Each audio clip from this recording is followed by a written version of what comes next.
आप जीवन में हमेशा सकारात्मक रहें, क्योंकि सकारात्मक रहने से आप अपने जीवन का लक्ष्य हासिल तो कर ही लेंगे और सकारात्मकता से आप दूसरों का जीवन भी बदल सकते हैं, चाहे दूसरा व्यक्ति कितना भी नकारात्मक क्यों ना हो। होता यह है कि अक्सर हम केवल अपनी समस्याओं पर ध्यान केंद्रित करते हैं, इसलिए नकारात्मक हो जाते हैं। अगर जो हमारे बीच प्रॉब्लम है हम उसे सुलझाने पर ध्यान देंगे ना, तो हम सफल होंगे और पॉजिटिव रहेंगे। एज अ एग्जाम्पल, एक अस्पताल में 2 लोग भर्ती थे। इनमें से एक व्यक्ति उठ बैठ सकता था, जबकि दूसरा रीढ़ की हड्डी में समस्या के कारण उठ बैठ नहीं सकता था। रीढ़ की हड्डी में समस्या वाला व्यक्ति बीमार पड़े रहने से उसमें निराशा हावी होने लगी थी। वह हमेशा नकारात्मक बात करता था और ईश्वर से जल्दी प्राण लेने की प्रार्थना करने लगा था। वह फिर से जीवन जीने की आस छोड़ चुका था। उठ बैठ सकने वाले मरीज को पलंग की खिड़की के पास था। वह मरीज काफी समझदार और सकारात्मक था, इसलिए वह रीढ़ की हड्डी वाले व्यक्ति की मन की भावना समझ सकता था। इसलिए वह अपने साथी मरीज का मन बहलाने के लिए वो प्रतिदिन बैठ जाता और उसे बाहर के नज़ारों के बारे में बताता।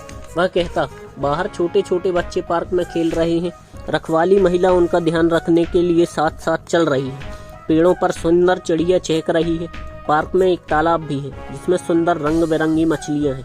बच्चे पार्क के तालाब की मछलियों को देखकर खुश हो रहे हैं। यह सुनकर लेटे रहने वाला मरीज अपनी आंखें बंद करके इन दृश्यों को मन ही मन देखता। उसके मन में भी नकारात्मकता कम होने लगी थी। एक दिन कहानी सुनाने वाला मरीज की मौत हो गई। नर्स उसका बिस्तर साफ करने आई तो इस लेटे हुए मरीज ने नर्स से कहा, मुझे जो व्यक्ति मर गया उसके पलंग पर लेटा दो, ताकि मैं भी उस मरीज की तरह बाहर के नज़ारे देख सकूं। नर्स ने कहा कि बाहर तो अस्पताल की दीवार है, तुम्हें वहाँ क्या दिखेगा, और जिस व्यक्ति की तुम बात कर रहे हो वह तो पहले से ही अंधा था। अब इस वाले मरीज को समझ में आ गया था कि खुद ना देख पाने के बावजूद वह मरीज इसमें सकारात्मकता के लिए प्रेरित कर रहा था और यह मरीज अपनी जिंदगी से प्यार करने लगा था। फ्रेंड्स, अगर आप पॉजिटिव रहोगे ना, तो दुनिया की आधी प्रॉब्लम तो अपने आप ही सॉल्व हो जाएगी।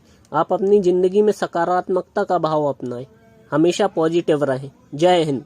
आपको यह वीडियो पसंद आई तो लाइक करें और चैनल सब्सक्राइब नहीं है तो सब्सक्राइब करें और बेल आइकॉन जरूर दबाएं।